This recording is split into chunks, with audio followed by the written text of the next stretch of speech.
नमस्कार, एक बात पोस्ट में आपका स्वागत है। मैं हूं सर्वेश कुकरा। इस वक्त हमारे स्टूडियो में खास मेहमान हैं तेलूराम जांगड़ा। इनका परिचय मैं आपको करवा देता हूं। ये हुड्डा सरकार में बैकवर्ड कमीशन के मेंबर रहे हैं और इन दिनों जो किसान आंदोलन चल रहा है, हालांकि इसको देशव्यापी कहा गया है, पर इस वक्त दिल्ली को घेरे हुए जो किसान हैं वहाँ इनका योगदान बहुत ज़्यादा है। कई बार हम दिखा भी चुके हैं, इनसे बात भी करेंगे हो क्या रहा है। जांगड़ा जी, आपका स्वागत है एक मत पोस्ट के स्टूडियो में। धन्यवाद सर्वेश जी, आपको और आपके सभी दर्शकों को, एक मत पोस्ट देखने वाले सभी दर्शकों को नमस्कार। किसान आंदोलन को महीना हो जाएगा, करीब करीब हो गया है। क्या लगता है ये कब तक खिंचेगा? सर्दी पूरी निकाल दी सरकार। ना तो सरकार इधर से उधर हो रही है, ना किसान इधर से उधर हो रहे हैं। दोनों अपनी अपनी बातों पे है। सरकार की ज़िद ये है कि कानून वापस नहीं होंगे और किसान इस बात पे अड़े हैं कि कानून वापस होंगे। 3 कृषि कानूनों की बात कर रहे हैं तो वो वहाँ से बैक होंगे। कोई हल निकलता हुआ नज़र आ रहा है क्या? देखिए सर्वेश जी, किसानों की तो मजबूरी है। अगर ये तीनों कानून लागू हो गए तो समझो किसान बर्बाद हो गया। उनकी तो मजबूरी है वहाँ बैठना। लेकिन सरकार को हठधर्मिता नहीं अपनानी चाहिए। सरकार को चाहिए, राजा का काम होता है प्रजा की सेवा करना। लेकिन मेरे को नहीं लगता राजा हमारा इस ओर जा रहा है। उसे देखना चाहिए कि किसानों के साथ अन्याय ना हो। और किसानों के साथ बहुत बड़ा अन्याय है। अगर ये तीनों काले कानून रहेंगे तो किसान बर्बाद हो जाएगा, और किसान के साथ साथ मजदूर भी और व्यापारी भी।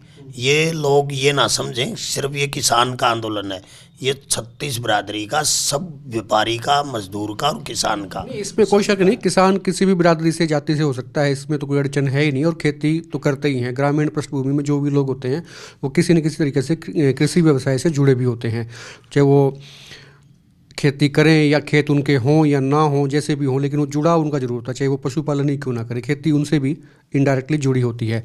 लेकिन अब दिक्कत ये है कि क्या अड़चनें क्या हैं इसमें? हठधर्मिता के अलावा और क्या दिक्कतें आपको लगती हैं कि जो बाधा बनी हुई हैं इसको हल नहीं होने दे रही हैं? देखो, वो तो सरकार ने देखना है। किसानों ने अपना हक मांग रहे हैं और उनका हक मांगना जायज़ है। लेकिन सरकार को चाहिए कि जल्द से जल्द इसका निपटारा करें। लोगों को कहें कि इतनी ठंड में जो लोग वहाँ मर रहे हैं, 38 के लगभग किसान शहीद हो गए। सरकार को तो थोड़ा देखना चाहिए इस बारे में कि किसान दिन प्रतिदिन वहाँ बढ़ता जा रहा है। तो आप ऐसा ना करें। सरकार को जो प्रजा का है, प्रजा का हल निकालें और इन 3 काले कानून हैं जो, इनको वापस ले ले। दोबारा किसानों से मिल के बैठ के अगर कोई बनाना है तो इनसे सलाह लेके, यूनियनों के जो पदाधिकारी हैं उनको सब किसानों से सलाह मशवरा करके कानून ले आए। पहले तो ये कहा गया कि भी सरकार के कुछ लोग ये समझते होंगे कि लंबा वक्त गुजरेगा तो लोग वापस हो जाएंगे, लेकिन भीड़ तो दिन प्रतिदिन बढ़ रही है। हम रोज़ देखते हैं कि नेशनल हाईवे से गाड़ियाँ आ रही हैं, जा भी रही हैं, यानी कि चेंज हो रहा है, लेकिन संख्या में कमी नहीं है। तो क्या लगता है कि ये कितना लंबा चलने के लिए किसान इस वक्त तैयार हैं? देखो, किसान तो अपना बिल्कुल तैयार हैं। अगर 3 ट्रैक्टर वहाँ से वापस आ रहे हैं तो 6 वापस जा भी रहे हैं। गांव में मैं जाता हूँ, गांव के लोग क्या कहते हैं कि 2 ट्रैक्टर हमारे गांव से गए हैं, तो ये 2-3 दिन में आएंगे, 3 दिन में 2 ट्रैक्टर दूसरे तैयार हो जाएंगे, दूसरे आदमी चले जाएंगे। अच्छा, उनको इंटरेस्ट रहता है कि हाँ अब तुम्हारा नंबर है, तुम जाने के लिए तैयार हैं। किसान उल्टे हटने को तैयार नहीं है, क्योंकि किसानी के साथ सब कुछ जुड़ा हुआ है। मैंने एक बार आपके चैनल के माध्यम से एक बार पहले भी बताया था और आज भी बताता हूँ।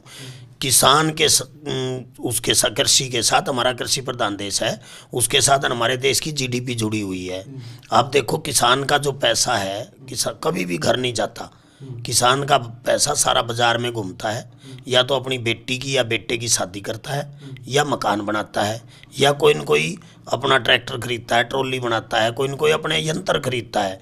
उसका पैसा कभी भी घर पे नहीं रुकता। वो या तो किराना वाले के पैसे दे के जाता है। ब्याह शादी में आप देखो, वेटर से लेके बैंड बाजे वाले से लेके सबके पास पैसा घूमता है। गरीब के घर में भी चूल्हा जलने का काम किसान के पैसे से होता है। धनाढ़ जो लोग हैं उनका पैसा मार्केट में नहीं जाता, वो पैसा एंड हो जाता है। मतलब इकोनॉमी जो है वो कृषि पे टिकी हुई है। किसान के पास पैसा आएगा तो पैसा घूमेगा, बाजार में उन्नति होगी, तरक्की होगी। देखो, हमारा 65-70% देश कृषि पे आधारित है। हमारा गरीब से गरीब और किसान का दिल बहुत बड़ा है। अगर किसान की फसल मर जाए, डोले पे बैठ के, अगर ओले पड़ गए, फसल मर गई, डोले पे बैठ के उसका बेटा बाप को उठा ले जाता है, बाप बेटे को उठा ले जाता है, कोई बात नहीं पापा, परमात्मा अगले साल देगा, ये करके किसान का दिल बहुत बड़ा है। अच्छा, अब एक नई चीज़ आ रही है कि चुनाव जो हैं पंचायत के वो भी होने वाले हैं और जल्दी सरकार कराएगी, हरियाणा की मैं बात कर रहा हूँ। इससे आंदोलन पे क्या फ़र्क पड़ेगा चुनाव का? बिल्कुल, ये लोग सोचते हैं, पहले ये सोचते थे जितना लंबा खींचेगा उतना आंदोलन टूट जाएगा। अब ये चाहते हैं पंचायत चुनाव डिक्लेयर कर दो, लोग वापसी चले जाएंगे अपने घरों को। ये इनकी सोच गलत है, लोग वापस नहीं। अच्छा, हमने ये भी देखा कि बीजेपी नेताओं का लोग विरोध कर रहे हैं, खास करके गाँव में मुख्यमंत्री का भी विरोध हुआ है।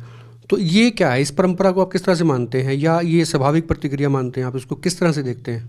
देखो, लोग है ना बड़े तंग हैं, और कोई अपने घर को एक दिन छोड़ के दिखाए, वो तो 25 दिन 1 महीना के लगभग हो गया घर बैठे हैं। उन्होंने लोगों ने टीम बना दी है, इसलिए क्यों वो टस से मस नहीं हो रहे, वो अपनी हठधर्मिता छोड़ नहीं रहे। जब तक ये हठधर्मिता छोड़ के बातचीत के द्वारा इसको हल नहीं निकाला जाएगा तब तक बात नहीं बनने वाली, वरना तो विरोध होगा ही। और इसमें आने वाले चुनाव में देख लेना आप, जो चुनाव होंगे। विरोध के पीछे कांग्रेस की भूमिका कितनी है? जो विरोध नेताओं का हो रहा है, खास करके बीजेपी का, तो इसके पीछे कांग्रेस है? देखो मेरी बात सुनो, कांग्रेस नहीं है, कांग्रेस में भी किसान है, बीजेपी में भी किसान है। बीजेपी में भी पिछले दिनों आपने देखा होगा, आपने हिसार में इन्होंने वो किया था एक दिन का, वो हमने कवर किया था। आपने कवर किया, वो आपके माध्यम से मैंने देखा था। उसमें देखो लोगों को ये यहाँ तक नहीं पता अभी तुम किस लिए कर रहे हो, क्या कर रहे हो। एक तो उनके विधायक भी नहीं आए, 4-4, 5-5 विधायक लग के 200 आदमी नहीं जोड़ पाए, तो वो क्या है? वो अपनी मर्जी से किसान वहाँ गए दिल्ली बॉर्डर पे, ना कि किसी के इशारे पे, अपनी मर्जी से वहाँ बैठे हैं, अपनी मर्जी से घर बार छोड़ के बैठे हैं।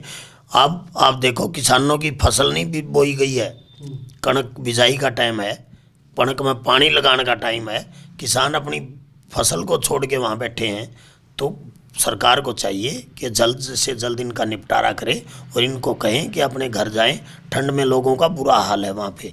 लेकिन लोग वापसी हटने वाले नहीं हैं। कहीं नरेंद्र मोदी जी इस बात का वहम पाल रहे हों कि वे लोग चले जाएंगे चुनाव का बहिष्कार कर सकते हैं लोग, लेकिन वापस नहीं आएंगे 3 काले कानूनों को। ये थे तेलूराम जांगड़ा, कांग्रेस के वरिष्ठ नेता हैं और किसान आंदोलन से सीधे जुड़े हुए हैं। इन्होंने रसद भी काफ़ी बार पहुंचाई है, हमने उसको भी आपको दिखाया था कवर करते हुए कि किस तरह से यहाँ से जो किसान बैठे हुए हैं बॉर्डर पे उनको रसद पहुंचाई जा रही है। उसमें इनका काफ़ी योगदान रहा था। इस बेल्ट पे NH9 की बात मैं कर रहा हूँ। तो अब इन्होंने कहा कि सरकार वहम ना पाले कि इलेक्शन के चक्कर में लोग आ जाएंगे, लोग चुनाव का बहिष्कार कर सकते हैं लेकिन इन मुद्दों को नहीं छोड़ सकते। जो कृषि कानून की वापसी को लेकर जो आंदोलन चल रहा है, उस आंदोलन को किसान फीका पड़ने देने के माहौल में या फिर मंशा में, मूड में नहीं है। आप कितना इत्तेफाक रखते हैं, आप कमेंट करके ज़रूर बताएं। और चैनल को सब्सक्राइब नहीं किया है तो आप कर लें, बेल आइकन भी दबा लें। और ये वीडियो अगर आप फेसबुक पेज पर देख रहे हैं तो हमारे पेज को फॉलो ज़रूर करें। और आप देखते रहिए एक मिनट पोस्ट। नमस्कार।